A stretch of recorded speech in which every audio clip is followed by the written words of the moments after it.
Welcome, everyone. My name is Obi Nwako, class of 2024, and I will be the moderator of our conversation today. It is a pleasure to be with you all today as we celebrate the fourth biennial Bolin Legacy Mentorship Weekend. Thank you for being a part of this important event celebrating the legacy of mentorship of Gaius Charles Bolin, class of 1889, the first Black graduate of Williams, and the power and voice of our communities of color. We'd like to remind you that this event, as of all Bolin events, will center on the experiences of students and alumni of color. We ask that all attendees to be mindful and respect these spaces and what is shared. Before we begin, we respectfully acknowledge that this event is coming to you from Williams College, which stands on the ancestral homelands of the Stockbridge-Munsee Mohicans, who are the indigenous peoples of the regions now called Williamstown. Following tremendous hardship after being forced from their valued homelands, they continued as a sovereign tribal nation in Wisconsin, which is where they reside today. We pay honor and respect to their ancestors, past and present, as we commit to building a more inclusive and equitable space for all. Thank you. We would like to remind everyone that this event is being recorded.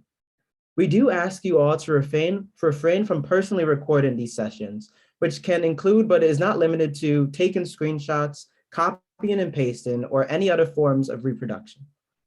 We welcome your feedback on this and all Bolin events. After this weekend, our host today will send a post-event survey, and we hope you can offer your thoughts. We also invite you to use the chat to engage with attendees and a Q&A function to ask any questions you may have for our panelists as the conversation goes along. Now, I'd like to introduce our panelists, Maxine Lyle, class of 2000, and Jason Lucas, class of 2002. To learn more about our panelists, please click the link shared in the chat. Welcome, Maxine and Jason. Thank you for having me. Thank you. It's a pleasure to be here. No, and it's my pleasure to be moderating this conversation. And the first question I would like to ask, which is really just to start us off and kind of look back a little bit, and it's a little bit of a more fun question. What was your both freshman entries at Williams? And also as artists, did you have any spots you like to dance or make music on campus? Well, my entry was Williams D. And although I would say my freshman year, I probably spent more time outside of my entry than in my entry. And my favorite spot to create on campus was, well, two places, the multi-purpose room in, at the time, what was LaSalle Gym, and also LaSalle, just LaSalle in general. The dance studio when I was a student here and when Jason was a student here was in LaSalle. So LaSalle was like my spot. Yeah, I'd piggyback on that. My freshman entry was Phase 1. And at the time, we called it the Odd Quad. I believe it's lost that title. It's now called the Berkshire Quad. And I got into a discussion with some younger youths about why they thought that it was called the Odd Quad. We were told it was called the Odd Quad because there were all classes in the quad, freshmen and upperclassmen. But that's a whole different story. The place that I love the most to be creative is also what Maxine said, the LaSalle Dance Studio, which is now the gym on the 3rd floor. It was a march through history because it had the winding staircase going up the stairs. So you got the opportunity to see all of the previous classes of Williams sort of, in their athletic attire. So it was that was one of my favorite places. And also just I would say outside. It was just enjoyable to be outside and to make noise and to take up space. we would play drums at homecoming games and soccer games and rugby matches and all that sort of thing. So just the enjoyment of making space in the purple bubble, so to speak. Yeah, no, that's really lovely to hear from both of you. I was a mission kid myself, so maybe not able to relate exactly, but still love hearing this. And I know you both you both were committed to and engaged with performing at Williams, and you even went on to pursue it after Williams. So I always wondered, what was this spark that really led you to wanting to go into the arts?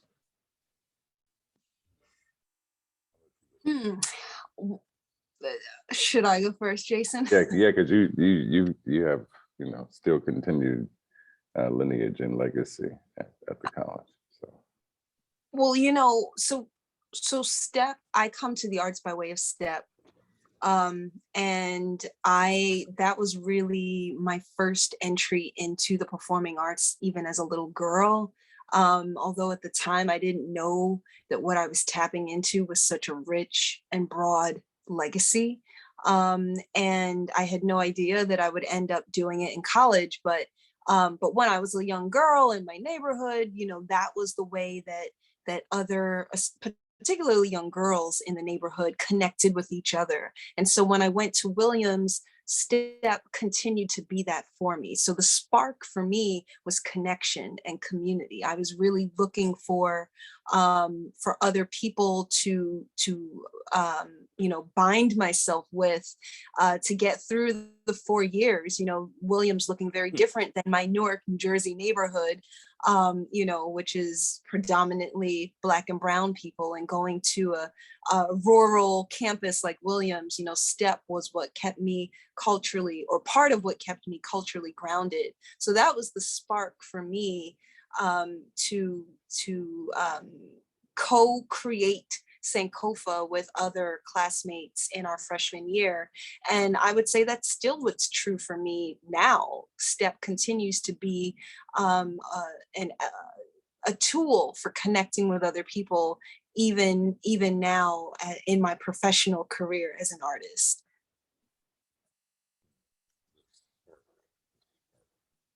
Well, my father was a marching band director. He was a professional musician by trade.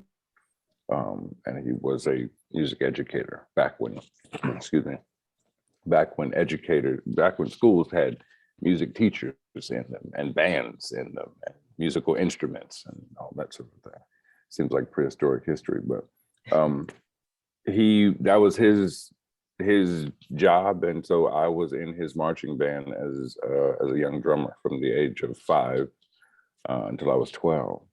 And so music was always created in the collective. It was always created, amongst other people and with everyone having the opportunity to contribute wherever they could, whatever they could, at whatever skill level they were at.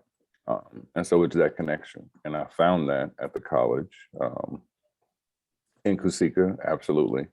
Kusika gave me an opportunity as a drummer to tap into skills that I had in terms of percussion and polyrhythms and understanding how time and rhythm move bodies, but to put it into something creative that has stuck with me to this day. I'm still a drummer, still a musician. I still work playing with my hands, playing percussion.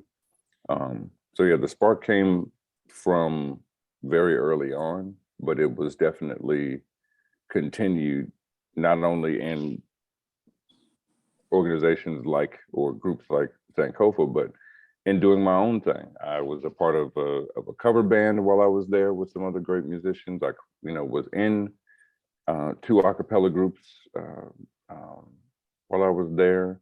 I was on WCFM. So it was all a desire for connection and community that allowed me to sort of give balance to the extreme pressure of doing the work that you have to do while you're a student. I was also a DJ, so it was on that end of releasing, the enjoyment and the pressure of being a student. So yeah, the spark came from community and connection as well. Yeah, and you both seem to have said that your arts have let you connect to people and feel connected here at Williams. And I just wanted to ask, like, going forward, did you feel like Williams like helped you nurture these like interests and connections? And after leaving Williams, did you feel supported in trying to pursue these arts in a greater focus? Jason, do you want to go first this time? I assumed that this was going to be the chivalrous. Repeat the first part. Yeah, no, of course. I guess you guys talked about connection, so I'm interested in how Williams lets you like grow this connection and nurture your interest while you were here. And also once you left Williams, did you still feel, or did you feel any support and connection still and like ability to nurture your interest more? Well, thank you for the rephrase. Williams gave me the opportunity to connect to the people who were there. And in tapping into them, I felt like I came to understand what it is that they needed and what it is that, how I could play a part in that.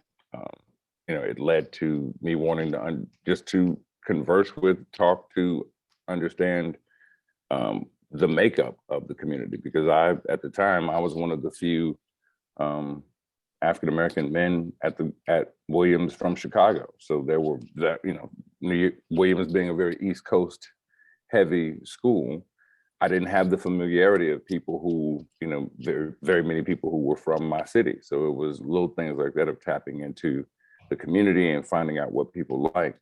Once I got tapped into what was possible at the college by understanding I could be on the radio, understanding I could be in a student group, understanding I could create an a cappella group or do a whole host of things, and that, that there is a way for it to get funded, which is one part of being a student that, has, for you guys, has gotten out of the way. It opened up a lot of doors for creation and trying things out and trying and failing and understanding what you like and what you don't like. The challenging part of being an artist, I think it was Picasso who said that we're all born as artists, and the difficulty is staying one as you continue to grow old in life. That's been the where the rubber meets the road in terms of understanding how we as EIFs, both current students and alumni, how we are all continuing to grow, and we planted seeds in ourselves, and Williams planted seeds in us that continue to blossom throughout our lives.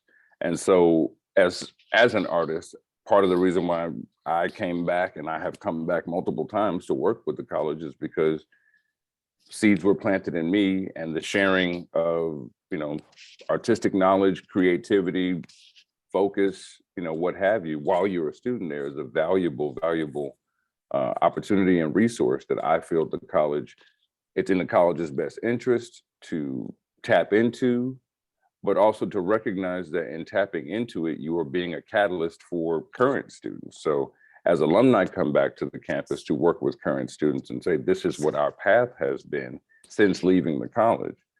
Yes, Maxine and I can illuminate things that would be good to know as an artist graduating, going out into the world, but ways in which you as a student can also maximize your opportunity to work with artists while you're current students, to push the college to invite artists and authors and individuals who make art in the world at present to shake up the conversation.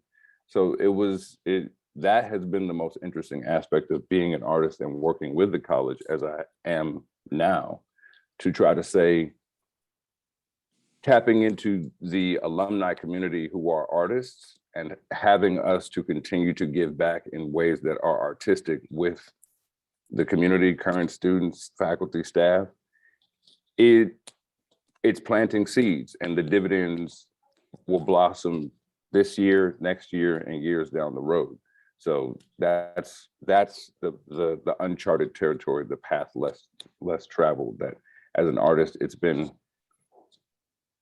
enjoyable at times, and it's been challenging at times to say that, we're doing this to continue our path as artists and figuring out how we can work with the college to continue to be of benefit, but to current students and other alumni, but to also continue to say this is also uncharted territory and it needs some support, funding, exploration, etc. Max? Yeah, I would say that there's so much you were saying there that had the light bulb going off in my mind. As a student, Williams gives you two things: resources and the freedom to experiment. And I think as a student, I definitely tapped into those resources. And what do I mean by resources? I'm talking about space to create. I'm talking about college council funding to start a new group and get your idea off the ground. Faculty and staff who you can talk to about ideas, and they'll help you, nurture them and bring them into fruition. And if you're tapped in and plugged into that, if you're aware of that, then you can really grow as an artist, or grow just as a well-rounded student there, period, arts or otherwise.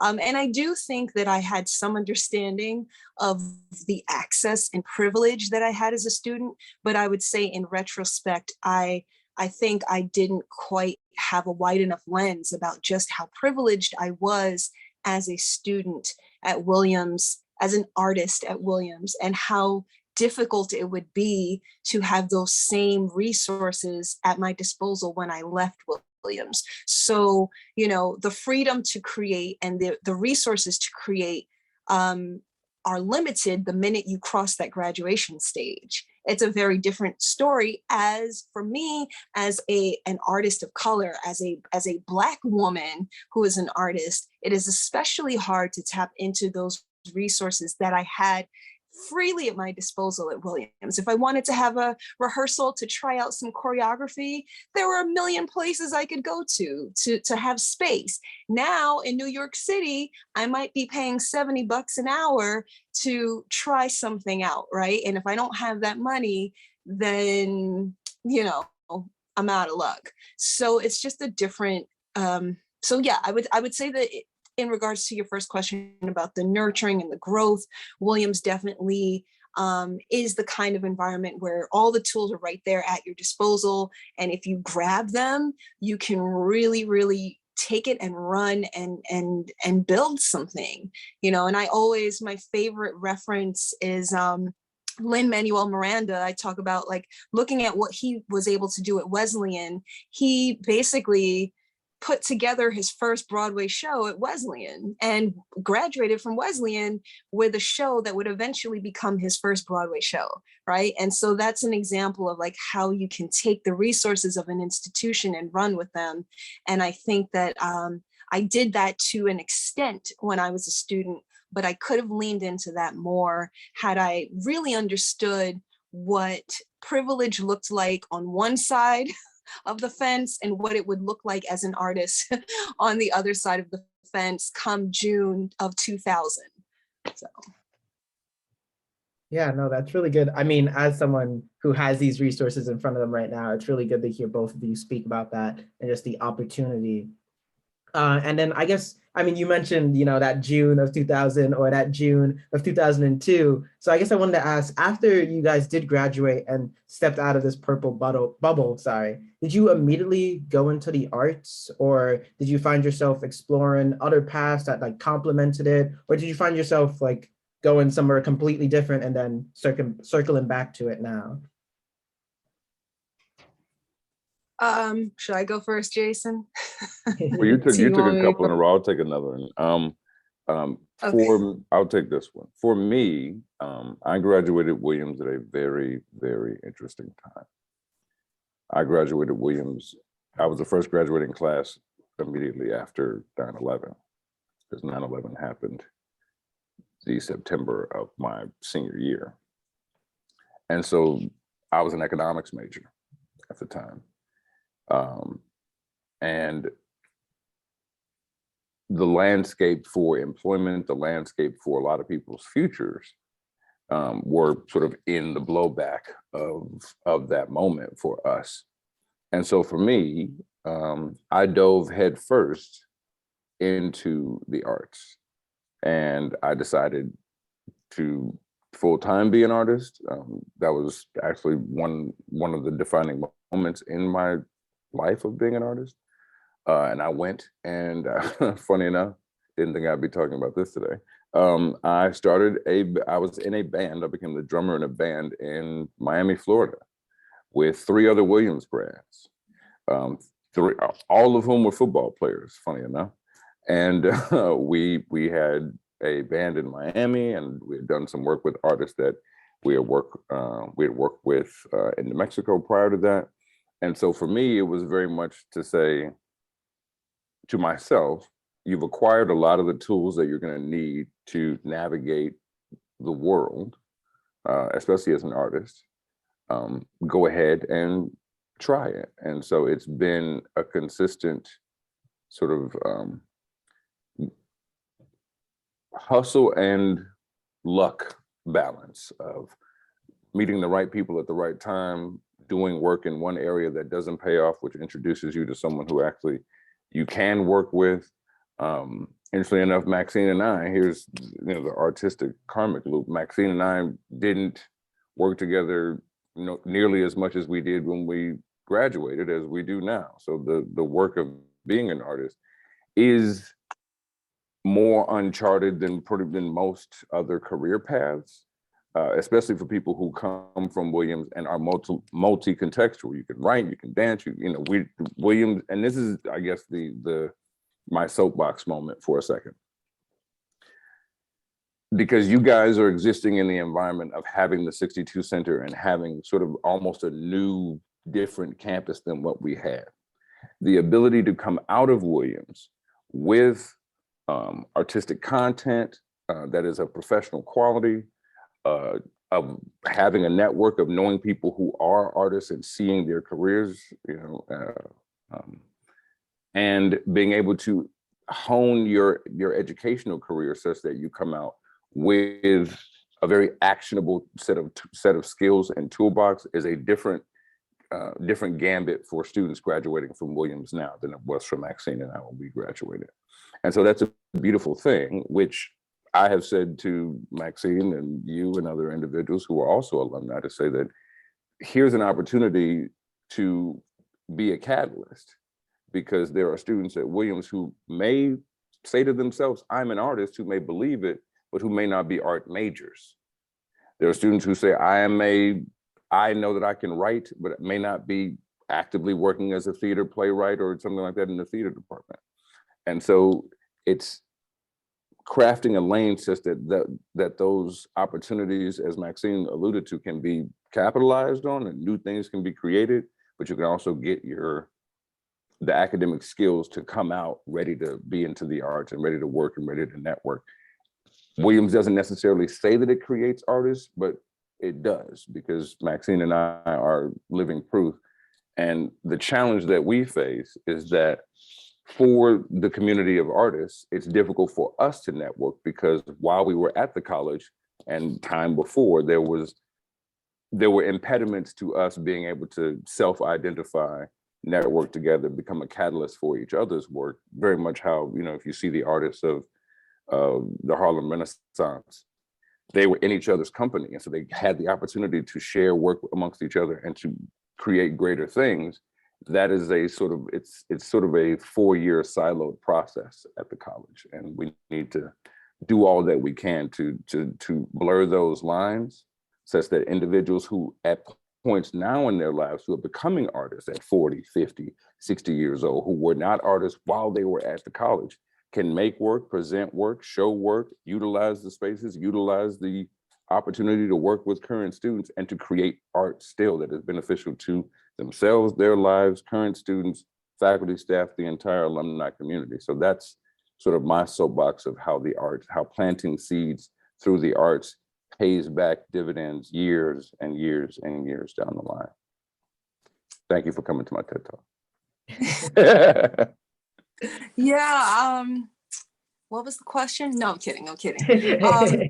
For me, I was an artist at Williams, but I didn't call myself an artist. I didn't know I was an artist. And I remember Sandra Burton actually trying to get me and the other co-founders of Sankofa to realize that what we were doing was dance. We were very resistant to that for some reason at the time. We didn't want to call it dance.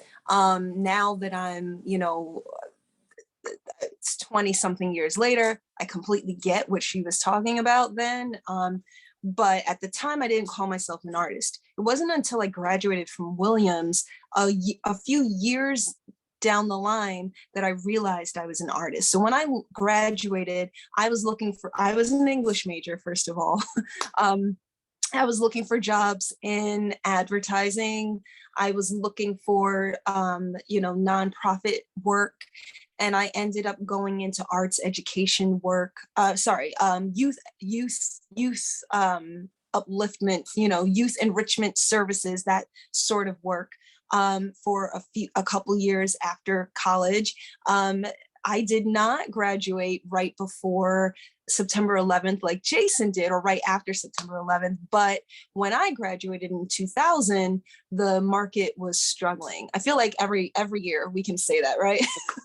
But in 2000, the market was really struggling, and I was unemployed for a good year after leaving Williams, which was really, it messed with my head, being a student, being taught that the world is your oyster, and then you graduate and you're sitting at home in your parents' home for a year trying to figure out what to do with this degree. So being an artist was the furthest thing from my mind when I graduated. That being said, after a few years working in nonprofit, youth work, my heart just led me back to it. And I realized that I missed stepping. That was how it started for me. And then I decided to Google step companies, just in case there was any such thing as a professional step company. And I found that there was one, called Step Africa, that had been doing this work down in DC. And I thought, I can do something like this for myself. And that was the impetus for me in 2005. So it took me 5 years after graduating to really realize that this is who I wanted to be and what I was going to step into. And in 2005, I created Soul Steps, which is a professional step company. And that the rest is history. But prior to that, I was bouncing around. I was trying to figure it out. I was doing work in marketing. I worked for a newspaper and wore a business suit to work every day. And, and that didn't feel good. That didn't feel right. But, I felt like I was, Superman who has the S underneath the suit, right? That was me. Like the artist was underneath it all. And ever since then, it really has been a back and forth. I've been negotiating with the Maxine who needs stability financially, and the Maxine who's really called to be an artist. And Jason and I, who are collaborators and good friends, have this conversation quite often about how you come to a meeting of both and find yourself in a stable position as a practicing artist, which is very hard.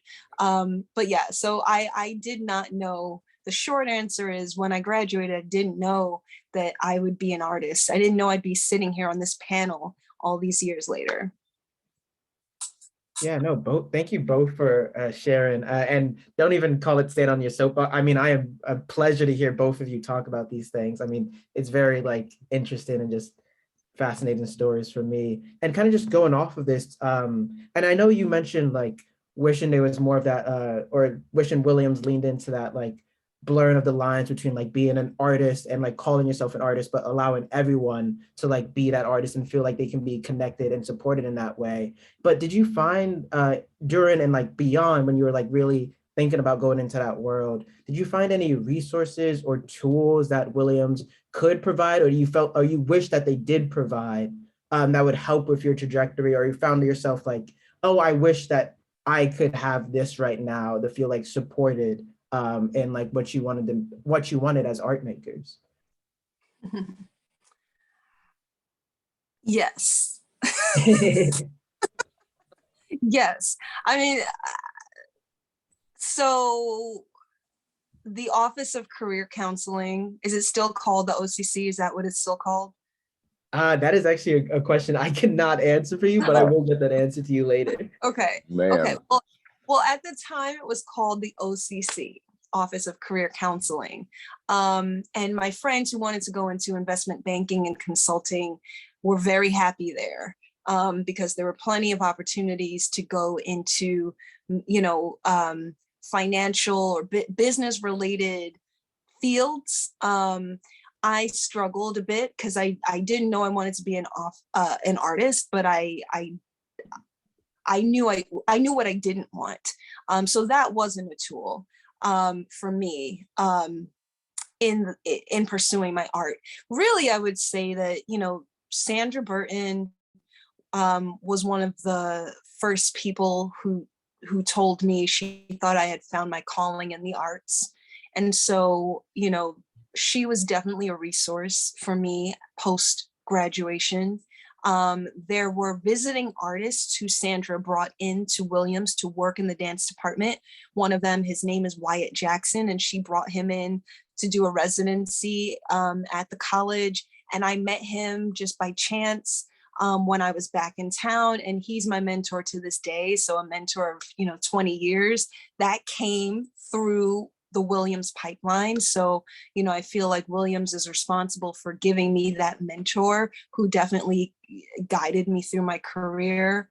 I know that we have the alumni directory. I haven't, to be honest, I haven't used the alumni directory in years. I don't even know what my password is anymore. But years ago, when I was in grad school, I tapped into it to see who else was in theater.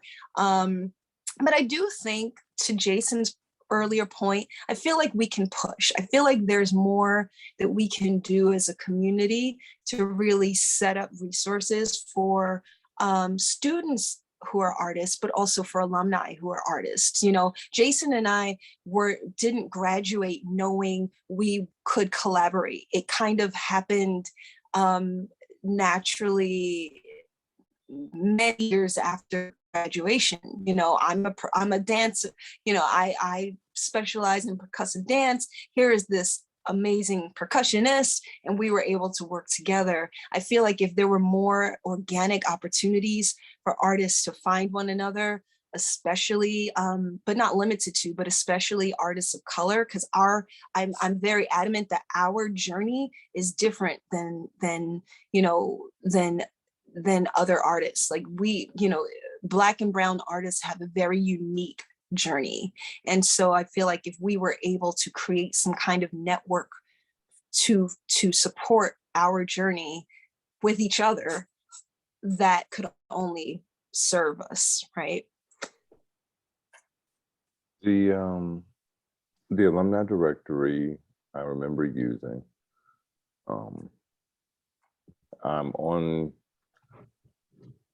essentially everything that Williams probably has, the ETH link and the Williams switchboard as well, finding out things. I did want to include or introduce another name into the room, Kwea Achapong, who was a mentor to me when I was there, was brought in, excuse me, as musical director of Kusika and of the dance program at the time prior to it becoming an academic department.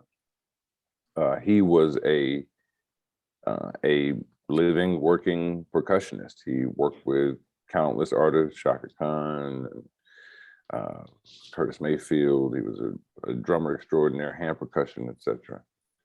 He was brought in because the musical director at the time had a medical issue. And came in, and he was a mentor to myself and countless others. He was there. He was very involved in the planning of the 62 Center. He was at the groundbreaking. So I wanted to introduce him to say that one of the best things that Williams does and can do, continue to do, is bringing in great people, because great people who are there can do great things. One of the things that You know, he made real to me the possibility of saying your collegiate experience can be, you can cultivate it, you can chip it away at it and make it be, you know, something of your own. Upon graduating, it was really staying in connection with anything and everything that was art related at the college. I luckily I stayed in touch with Sandra Burden. I've been able to come back and help the dance department, both with her and in her absence. I've come back and worked at the college and other projects like the Serve project, which was done with Allison Orr and her crew and the Williams dining halls, dining services. So the art can find you if you're out there looking for it. Part of it is you have to continue to hustle in various different ways and believe that something that comes to you can be advantageous to you down the road. The only other thing that I'll add is the value of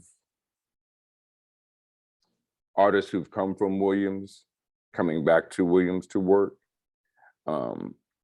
I believe is catalytic, because what we have deeply ingrained in us is the understanding of what it means to endure and get through and graduate and succeed while at Williams and after Williams.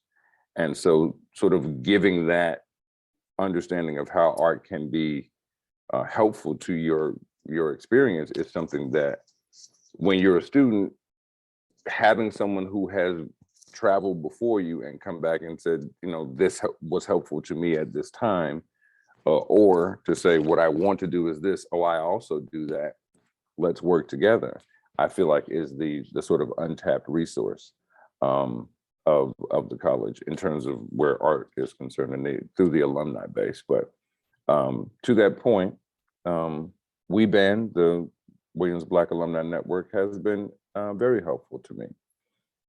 Individuals who I did not know, who may be in a particular field or know someone or just be there for counsel, has been terribly, terribly helpful. I do look forward to tapping more into WeBand as I get older as an alum, particularly because the voices that we have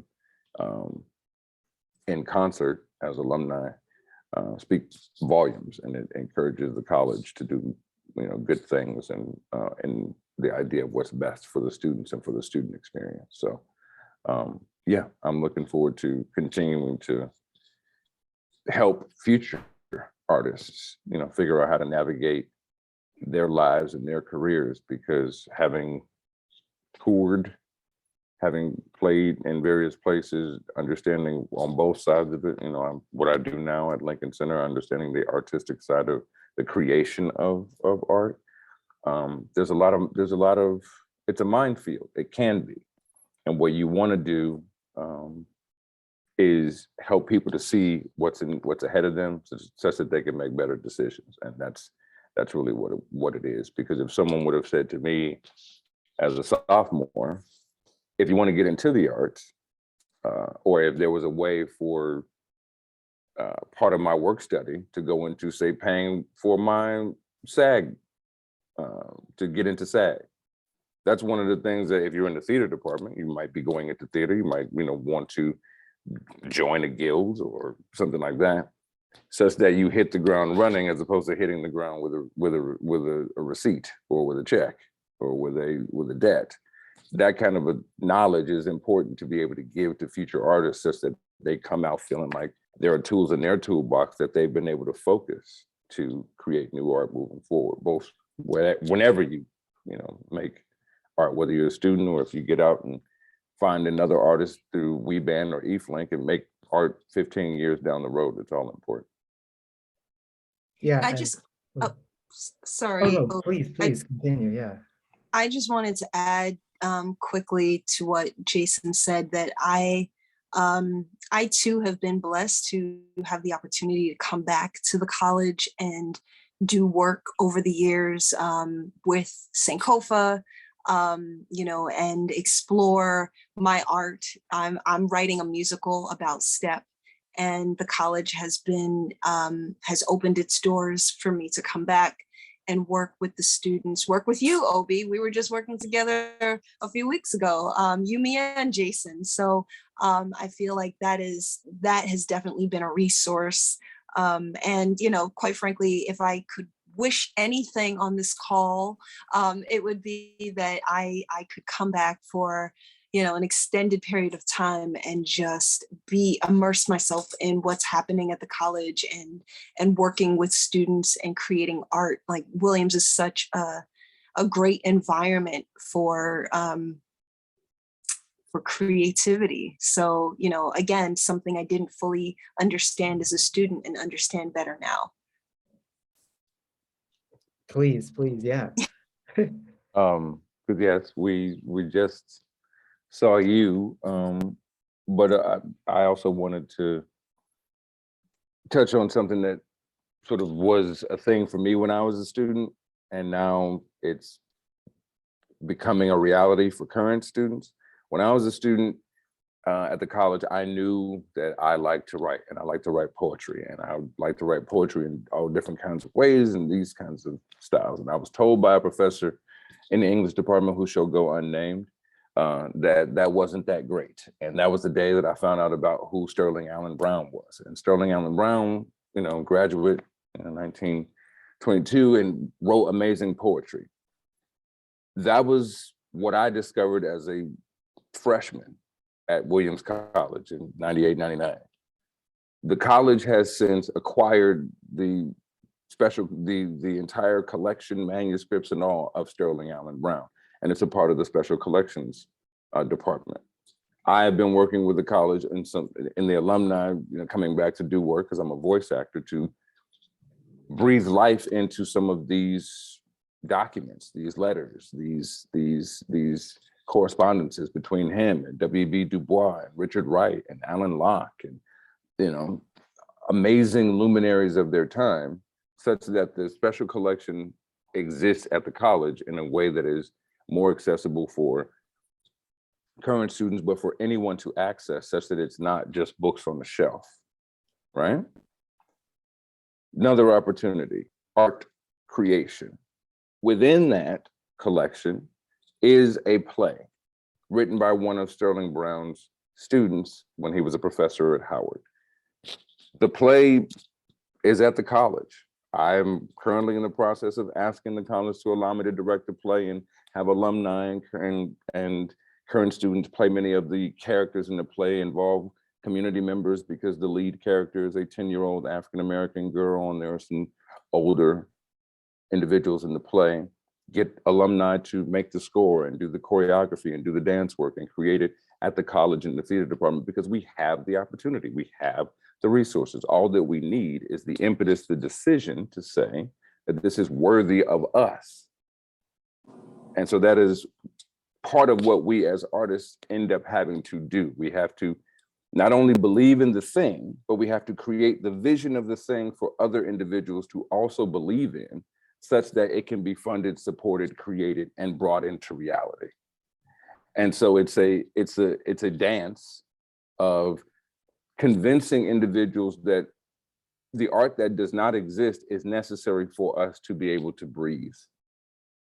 That is a hard thing for artists to convince someone who is a purveyor of things that simply come into being without them having to do anything in the world. Movies exist, the circus exists, there are plays, there are things that get created. Sure, I have money, but it's the act of creating the beautiful thing such that when it arrives, we say to ourselves, this was worthy of that time, and it will be a seed that continues to blossom for generations. That's the kind of mentality that Maxine and I and other artists who are self-identified, who maybe not be able to network through ETH Link or Williams Switchboard or the alumni directory. Maybe we find each other through Facebook or Instagram or some other means, because one of us has done something in the public that another artist has seen and shared to another person who is an artist to give them support and feel like, yes, there are other Williams people who are out here doing this kind of thing. But to me, I've said to Maxine, WeBen is, in my mind, a sleeping giant, because we have the ability to tell our stories, and we have the ability to tell our stories at Williams College where they need to be told, where they deserve to be told, not shunted off in the corner and done only during February or whenever reading period or something like that is, but that we are a, a blossoming, continually renewing group of individuals who have the determination to say, we want to talk about this.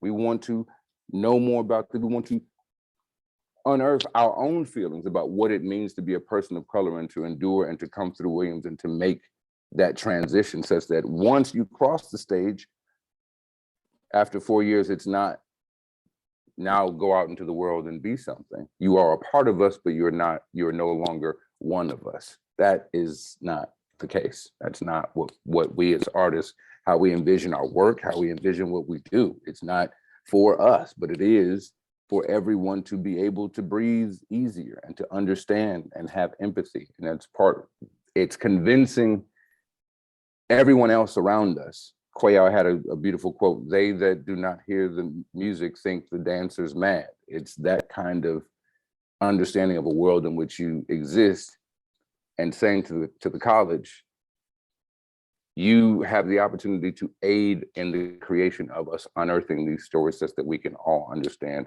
and breathe better. Let's do that together. That's that's our impetus. That's how we work. That's how we see, and we hope that there are individuals who are out there that are like-minded, who we can meet through networking or through the college or like Zooms like this, that say, yes, we want to partner with those individuals to continue to make work and to push to make art and all the creative facets, because who knows how it will affect you, future generations. Yeah, no, thank you. And I can say, as a current sophomore right now, being able to meet with you and speak with you and just like see you guys and hear you guys talk about leaning into this William connection and all that this has to offer, and this like just how many artists we can surround ourselves with. I mean, it's really like shaping my mindset going forward. So like, absolutely, like I think this is honestly just a great to have. And thank you both for speaking with me and speaking to everybody right now. And then, of course, we all know this is the Bolin Legacy Weekend. And of course, we want to celebrate and amplify student and alumni voices of color, and understanding how all of these different identities can play significant roles in our experiences and journeys. And Maxine, you mentioned a little bit ago how Black and brown bodies have a different way in the art world. And if both of you are comfortable, I would just like to ask, if reflecting on your identity as an artist of color, how has that shaped your art going forward? Well, I would say I'm in the business of shaking things up.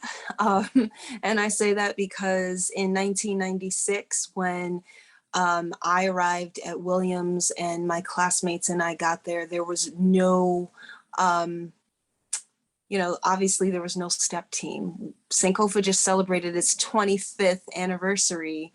But when we were there in 1996, there was a cultural void that I will say I felt. And, it was it was a radical thing to do, to take a very Black art form that actually comes from a HBCU tradition and bring it to a white campus in rural America, right? Like that was what we did. And I'm in the practice of doing things like that. So here I am now writing a musical, a very Black musical, as I joke, blackety black, black, black musical, with the intention of getting it to a Broadway stage, which is a very white platform, traditionally white platform. And if Williams is a microcosm of what I guess you could look at Williams as a microcosm of what I'm attempting to do now on this big commercial scale with Step. I as a Black artist. I believe that our stories deserve a platform, and I believe that we shouldn't have to fight as hard as we do for those stories to be heard, and we shouldn't have to justify why they need to be heard and told. And so a lot of my work, both consciously and subconsciously, centers around elevating Black stories, and that's what I'm doing through the musical with what is called Step Show the musical.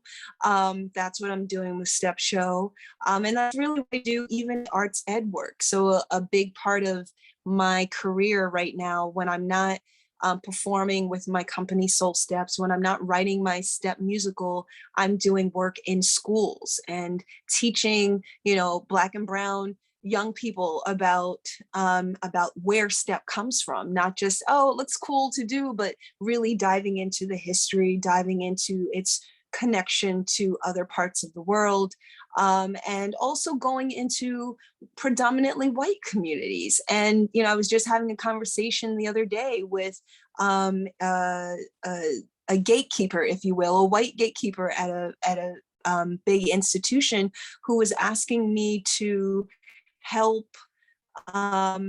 justify or explain why it was necessary to share this Black art form with white students.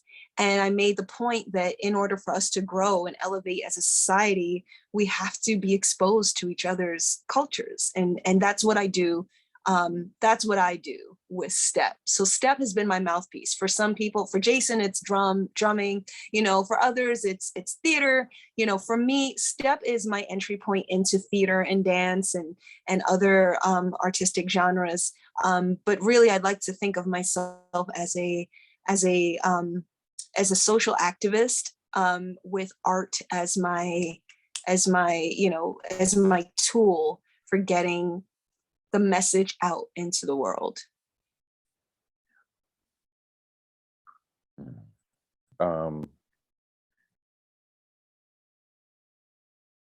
It was art. My identity was a large part of the art that I created when I was at the college.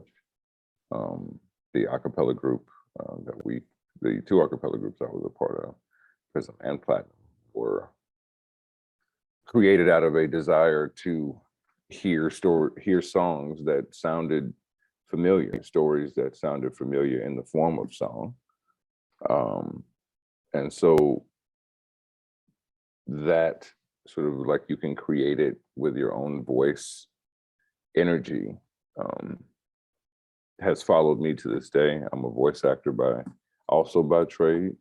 So that the power that comes along with that, and the ability to convince with just the power of the spoken word, is not something that I take lightly, because we recognize the power that is in the tongue. And so I've tried to channel my life frustrations, my artistic frustrations, my journey as an African-American man living in the United States of America, and the time that I do, such that it's documented, such that it doesn't become a whisper, or that it's lost to history, to use my practice of spontaneous drumming as a therapeutic practice, as a spiritual practice that helps me to feel grounded as an artist as I navigate life post-college. And that following that path and using my voice in that way has led me to work with Maxine and other artists, and become, as an artist in residence at Mass Mocha, and it led me to being a program coordinator for the Williamstown Theater Festival, helping out a cohort of 10 students of color, such that they could also learn and be better equipped at navigating the world of artistic creation through theater, or however it ends up affecting their lives. And I think that would be the hallmark of my identity, is that I try to use my art in similar fashion as Maxine is, as a social activist, to bring balance and to tell the story of your existence. You know, Audre Lorde said that, you know, you have to speak up, because if not, they'll kill you and think that you enjoyed it. And the the experience of being a Black man from Chicago is not something that I think is fully understood. I feel like, you know, in society, we allow ourselves to put people in boxes. And I think that artists are there to shake things up, as Maxine said, and be truth tellers and mirrors of who we are and what we do. I think that for me, I've always felt that there isn't, at least in America, that there is no real, that there are very few, shall I say, safe spaces for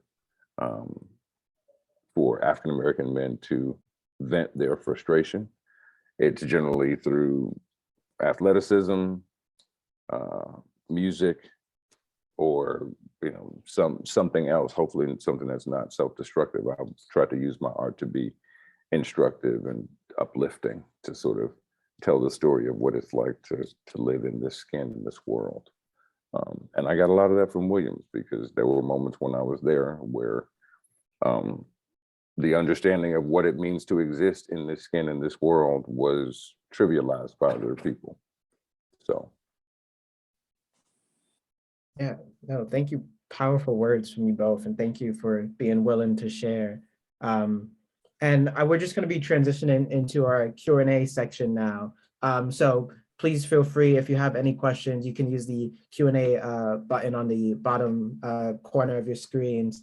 And then one of the first questions we have here is, what advice would the both of you offer to both a student like me or to alums who might be listening in when it comes to pursuing a life in the arts? I would say, well, I would say that as a student right now, if you know that beyond Williams, you want to have a career in the arts, talk to as many people as you can, cast your net wide, reach out. People want to help students. It's amazing, but people really do want to help young, you know, students learn. So if there are organizations that you're interested in connecting to, reach out now, today, and find mentors, and be bold, be comfortable saying to somebody, hey, will you mentor me? Some relationships, you know, take time to grow, and that's it is what it is. But I think that when you are bold in asking for what you need and what you want, you will be surprised how many people will come to assist you. Many of my breakthroughs as an artist have come by way of people I know. They weren't the cold calls, right? It wasn't like I've submitted plenty of applications for festivals and this, that, and the other, but a lot of my greatest opportunities and the opportunities that really shifted my career were the ones that came by way of people who just knew me and trusted my work. And those relationships, you want to build those relationships. So Obi, I know you want to be an actor when you leave Williams. You are an actor now. You want to continue in your practice. I would say reach out to as many folks in the theater industry as you can, both Williams alumni and folks outside of that field, outside of that network, and just ask for advice. People will give it to you. My other piece of advice, I would say, you know, Jason made a great point about SAG and, you know, joining guilds. I would say think ahead and make a plan. That plan could change a million times. I know my plan as an artist has shifted a million times between now and like January of this year. But I would say that, you know, if you think long term, and start preparing yourself now to make some of those moves when you're outside of when you've graduated, you're ahead of the game. That's just based on my own personal experience coming out of Williams and really feeling like I had to start from scratch and figuring out that I'm an artist. But that would be my advice.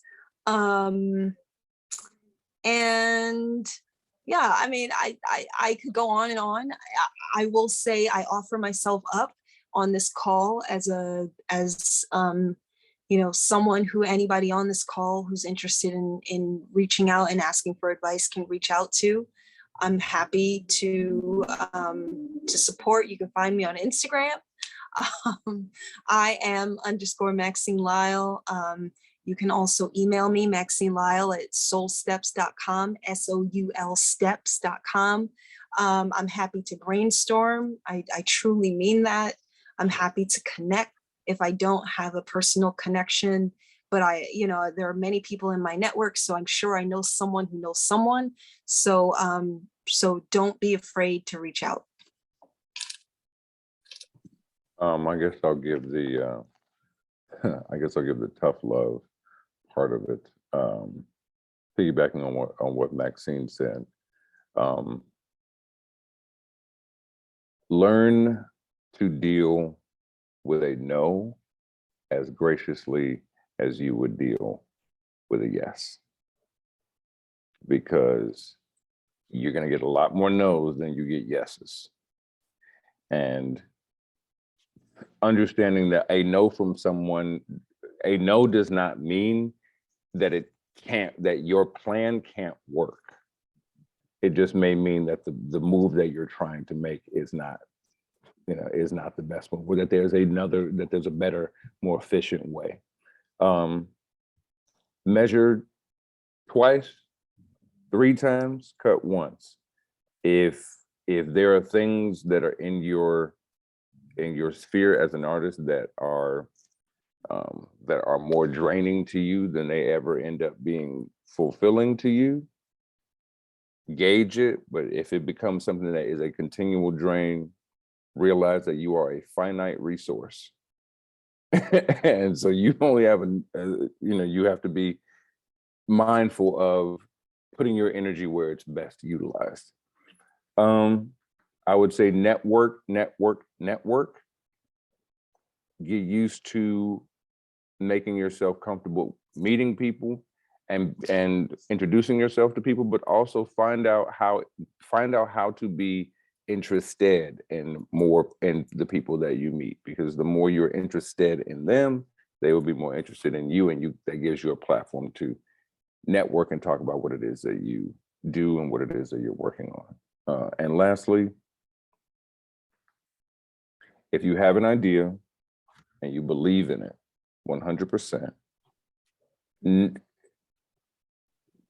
continue to work on it. Continue to work on it on your own time and work at it. It is your journey, your artistic creation to bring into the world. It is on your time, your schedule. Do not be pushed and sort of prodded by the rest of society to feel that you're behind, that you're not making progress, et cetera, et cetera. Be real with yourself, but also recognize that your journey is yours and not anyone else's, because social media will make you feel as if you are years and light years behind. And what you may end up realizing is that actually you're only one conversation away.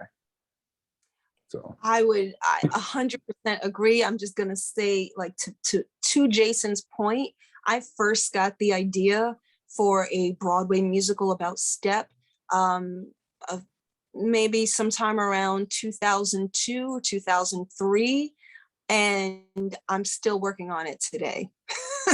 So it's taken this long to get even to this point in the development of the show. But I love it, right? You've got to love it. You got to love whatever it is you're cooking up inside of you.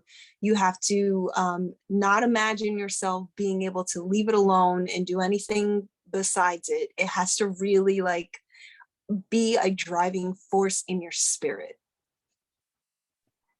Yeah, no, those are wonderful things to keep in mind. Another question that we just got, where can we see and hear you both perform today? Well, Maxine is working on Step Show, and I'm helping her with that. I'm in 2 bands, so there is that. So if you're ever in or and around New York City, you can look for the 1865, the 1865 band on all social media. It is a band of blues punk, but our songs are written from the standpoint of the point at which Blacks were emancipated, and keeping a historical context in terms of our songwriting, popular themes, etc. I'm also in another Afro-Brazilian hardcore group, and I'm the percussionist in that group. It's called Maafa, M-A-A-F-A, Maafa Hardcore online. And if you ever frequent Mass Mocha, I am the voice of one of the artistic campaigns on the 2nd floor. It's just a random thing I had so that you actually can't listen to it. It's with Sean Leonardo, and I'm doing the voice prompt. So, the artistic work of doing that, but also, and then I'll be doing the Sterling Brown work for the special collection. So keep your eye open for that, as well as keep your eye open for an artistic project that's been in works for many years about the life and experiences of gays Charles Bolin that I've been working on since I was a student. So there are plenty of stories of exquisite, exemplary, people of color who've come through the Purple Valley. And while we strive to be, amazing, exquisite people in our own lives, I do think that it's important to look back and, highlight and exalt some of those amazing stories to help inspire us too. So that's a part of being an artist, is recognizing that, your existence may be simply upholding and uplifting the work of another artist. And that's important as well. So. Yeah, for me, well, my musical is heavy in development right now. So very soon, we'll be coming to a theater near you, in a city near you. That's the Inner intention. space. 62 Center. Excuse me. Yeah, the goal I would love to answer you and say, oh, well, you'll get to see the whole production at the 62 Center. But that's the wish, that's the desire, one day that we can bring it to Williams, because there are a number of Williams folks who have been involved, Jason being one of them, Kadir, Forbes, who's on this call, I believe. And or was a participant, and others. But also we'll be at Mass Mocha in a few weeks, developing, working on the show, and we may be having an open rehearsal. So keep your eyes peeled to Mass Mocha's website in case any information about that comes out. Sometimes we do come to the area. We've done some work in nearby Bennington, Vermont. So, we may end up there at some point. Just keep your eyes open. We're coming. Oh, and yes, and I'm just going to put a phrase out there about a solo artistic project that I'm working on at Mass Mocha as well, hoping to have it completed by the end of this year, called Reverse Racism 2.0. It's a spoken word, drumming and visual. It's going to be multi-piece, and you'll walk around the museum and see videos and all kinds of things. So it should be interesting. So keep your eyes open for that, Reverse Racism 2.0, speaking that out to the world. And this probably, we only have time for one more question. So I just want to ask a final question. Where did you, and you guys mentioned all of these projects that you guys are working on or getting in development, and it just made me wonder, where did you find the inspiration for all of these different ideas? Like, what made you think, yeah, I want to make this musical, or I want to produce this, like bring these texts to life with my voice? Like, what was it that like sparked these ideas for you?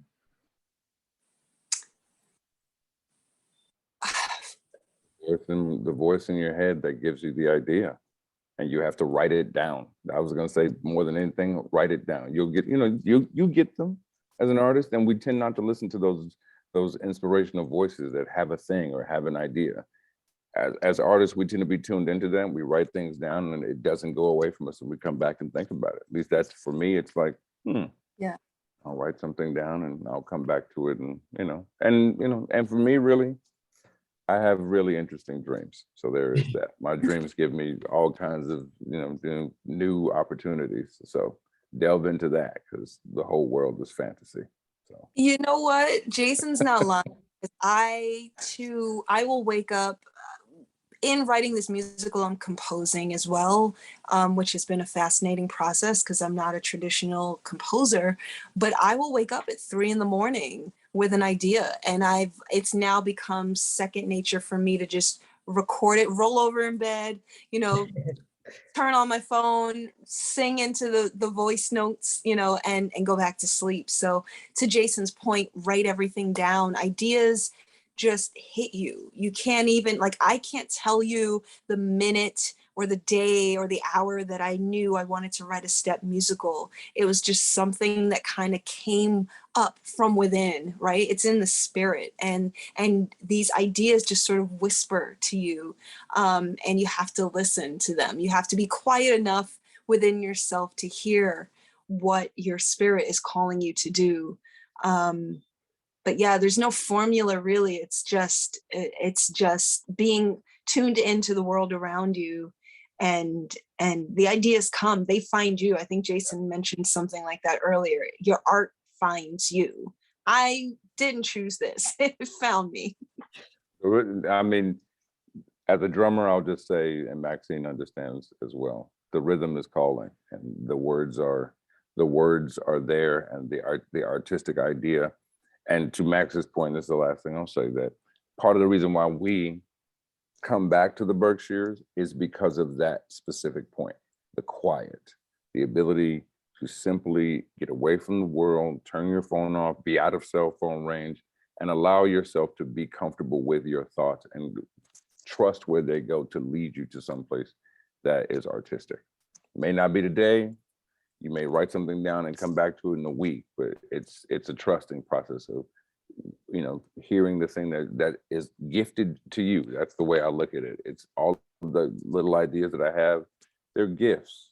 Maybe I've watched Interstellar one too many times, but I want to believe that that it is part of my task on this plane to bring things into being that were not specifically for me, that didn't just come from my mind, but that are gifts to everybody, now and moving forward. Yeah, thank you both for, I honestly have so many things. You might have seen me jotting things down. I have so many just beautiful things you guys have said, and I really appreciate you guys for spending the time and joining us for this talk this weekend. And thank you everyone who came out to listen. You guys were incredible, absolutely amazing, and I really loved hearing you speak. And honestly, everyone is still here. Please join us for more of the Bolin weekend events. If they're anything like this one, I'm sure they're going to be lovely and amazing. And you can find a link in the chat for more information there. But I just want to say, have a great Friday, everyone. And thank you for speaking with me and for speaking to everyone. Absolutely a pleasure. Thank you. Thank you. Bye. Take care. Eve Pride.